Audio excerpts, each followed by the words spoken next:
नमस्कार, capital TV देख रहे हैं आप। मैं हूं आपके साथ पूजा। रिजल्ट ब्रेकिंग में बड़ी खबर आपको बता रहे हैं। एनडीए ट्रिपल हैट्रिक लगाने की ओर पहुंच चुकी है। अभी जो आंकड़े सामने आ रहे हैं उसमें एनडीए को 297 बताया जा रहा है कि 297 अभी तक एनडीए के खाते में सीटें जा चुकी है। लेकिन बड़ी खबर आपको बिहार से बता रहे हैं, जहां नीतीश कुमार की पार्टी ने कमाल कर दिया है। अभी जो आंकड़े सामने आ रहे हैं उसके मुताबिक जेडीयू को 14 सीटें मिलती हुई नजर आ रही है। वहीं बात बीजेपी की करें तो बीजेपी के खाते में 11 सीटें बताई जा रही है। तो तेजस्वी यादव के लिए यह बहुत बुरी खबर है। तो बिहार से क्या कुछ ताजा अपडेट है बताएंगे आपको। मेरे साथ जुड़े हैं कैपिटल टीवी के editor in chief doctor Manish Kumar.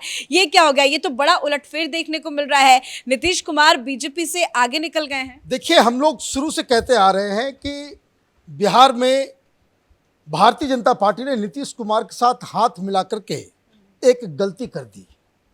हम लोग शुरू से कहते आ रहे हैं कि जो खेल आपको पता नहीं है उस खेल में भारतीय जनता पार्टी को जाना नहीं चाहिए था। आप बिहार में जाकर के कास्ट पॉलिटिक्स करोगे तो लालू यादव और नीतीश कुमार कास्ट पॉलिटिक्स में वो पीएचडी हैं, और वो पीएचडी इसलिए है क्योंकि यही वो करते आए हैं। अब खामियाजा क्या हुआ? आपने अगर हाथ नहीं मिलाया होता तो आज ये आंकड़े भारतीय जनता पार्टी के लिए बहुत ही ज़्यादा बेहतर होते। ये मैं इसलिए कह रहा हूं कि क्योंकि एक अजब किस्म की कहानी भी बनती नजर आ रही है। नीतीश कुमार जैसे लोग के ऊपर भरोसा करना भारतीय जनता पार्टी के लिए आगे खतरनाक भी हो सकता है, क्योंकि आंकड़ा अभी 297 का है। अब धीरे धीरे ये सेटल होगा। ज़्यादा से ज़्यादा मुझे लग रहा है कि जो एनडीए है वो 310-315 तक जाएगी।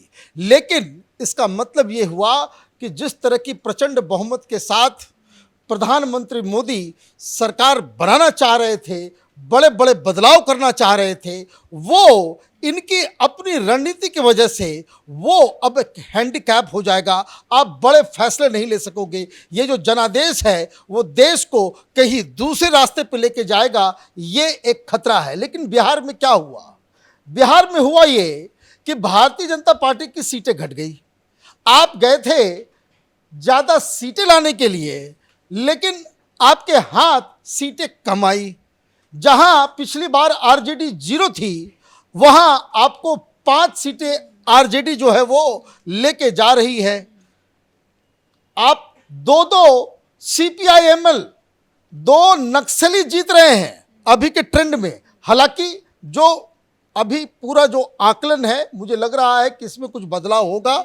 बहुत सारी सीटें हैं जहां बहुत ही कम मार्जिन है, जैसे बेगूसराय है, जैसे काराकट है, बहुत सारी जगहों पे ये बदल सकता है। लेकिन ओवरऑल ये कहा जा सकता है कि भारतीय जनता पार्टी जो ये सोच रही थी कि 40 में से 39 जो पिछली बार जीत हुई थी वो इस बार नहीं हो रहा है। लेकिन ये इसलिए ऐसा नहीं हो रहा क्योंकि जब आपने जैसे ही गठबंधन किया, आपके कार्यकर्ता घर जाकर सो गए, आपके कार्यकर्ता निराश हो गए। आपके जो लोकल लीडर्स थे उनको लगा कि उनके साथ बेईमानी हो गई। ये निराशा इस तरीके से, और उम्मीदवार भी जो आपने खड़े किए उस तरह के उम्मीदवार दिए, सबको ये लग रहा था भाई मोदी के नाम से जीत जाएंगे, मोदी के नाम से जीत जाएंगे, तो मोदी के नाम से तो वोट पड़े। लेकिन बाकी लोगों जो अपोजिशन है उसके भी रणनीति को तो आपको समझना पड़ेगा। बिहार में भारतीय जनता पार्टी के लिए कोई खुशखबरी नहीं है। हालांकि सीट के लिहाज से आप देखें तो परफॉर्मेंस खराब नहीं है। अभी उन लोगों जो आरजेडी का जो गठबंधन है, इंडिया अलायंस, वो 5 और 3 मतलब 8 सीट जो है वो जीत रहे हैं।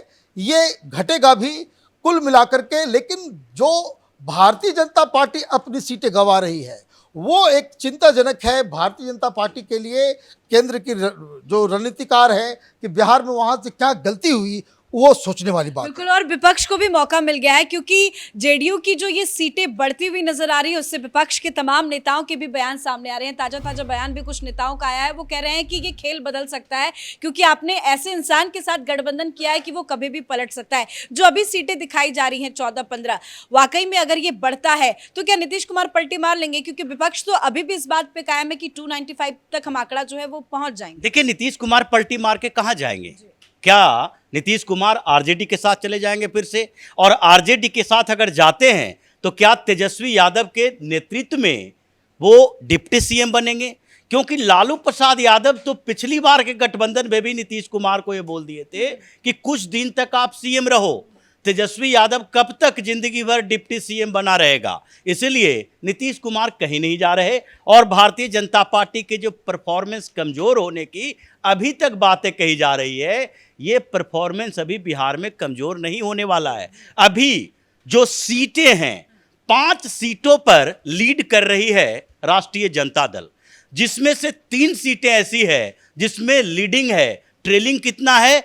1300 से लेकर 3000, 1500, 2000 वोट से आगे बढ़ रही है। ये अभी के लिए बहुत कमजोर आंकड़ा है। और सीपीआई की जहां तक बात है, 1 सीट पर वो लीड कर रही है। कहां? बेगूसराय में। बेगूसराय में कुछ देर पहले तक 1300 वोट से ये पीछे थे गिरिराज सिंह, और उसके बाद अभी लगभग 2 लाख 2.5 लाख वोटों की काउंटिंग हुई है। अभी कम से कम 10 लाख वोटों की काउंटिंग होनी है। जो वोटिंग परसेंटेज वहां है उसके अनुसार 12 से 13 लाख वोट पोल हुए हैं। तो अभी 2-2.5 लाख वोटों के काउंटिंग से ये जो 1500, 2000, 3000 के आंकड़ों से बढ़ता हुआ दिखाई पड़ रहा है, ये बहुत छोटे मार्जिन है। हालांकि जहां पर कांग्रेस को आगे बढ़ना चाहिए था वहां कांग्रेस पीछे है, और जहां कांग्रेस की टक्कर है औरंगाबाद में, वहां पर 4000 वोटों से आगे दिखाई पड़ रही है। तो इसलिए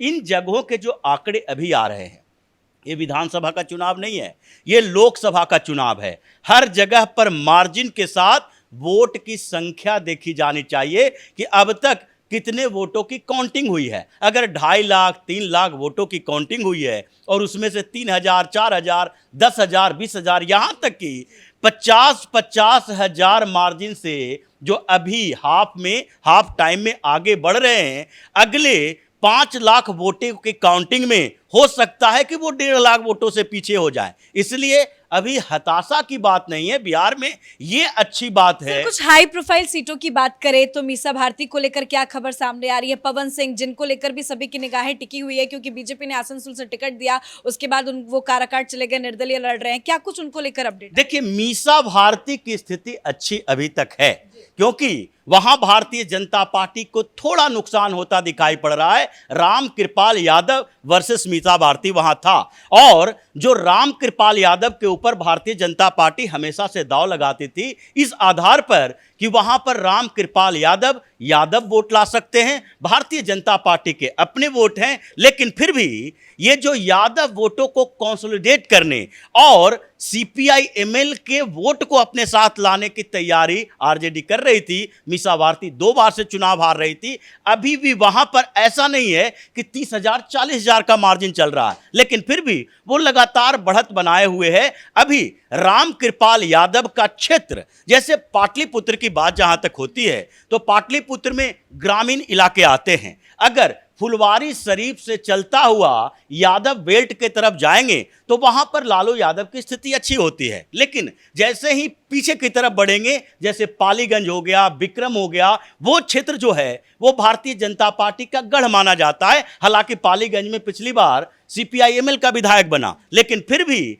अभी वहां पर जो लोकसभा के अंदर वोटिंग होती है वो केंद्र को देखकर होती है। इसलिए वहां पर जैसे ही उस तरफ बढ़ते हैं, एकाएक अचानक से भारतीय जनता पार्टी आगे की तरफ बढ़ती है। तो इसलिए अभी मीसा भारती बहुत खुश हैं ये नहीं है, उन लोगों को पता है। इसलिए विपक्षी खेमों में देखिए, विपक्ष के जितने नेता अभी टीवी पर आ रहे हों या फिर वहां पर बैठ के कर रहे हों, वो ऐसा नहीं है कि बहुत ज्यादा उत्साहित हैं कि हम बहुत अच्छे मार्जिन से जीत रहे हैं। जहां तक नुकसान की बात है भारतीय जनता पार्टी की बिहार के अंदर, वो अभी नहीं कहा जा सकता। बेगूसराय की जैसी बात कर रहे हैं, गिरिराज सिंह जीतेंगे, इसमें कोई दो राय नहीं है। अभी 1,500, 2,000, 3,000 वोटों से आगे पीछे चल रहा है। औरंगाबाद में भी भारतीय जनता पार्टी जीतेगी, इसमें कोई दो राय नहीं है। लेकिन अभी जो काराकट की बात आप कर रहे हैं, पवन सिंह वोट काट रहे हैं। उपेंद्र कुशवाहा जितना से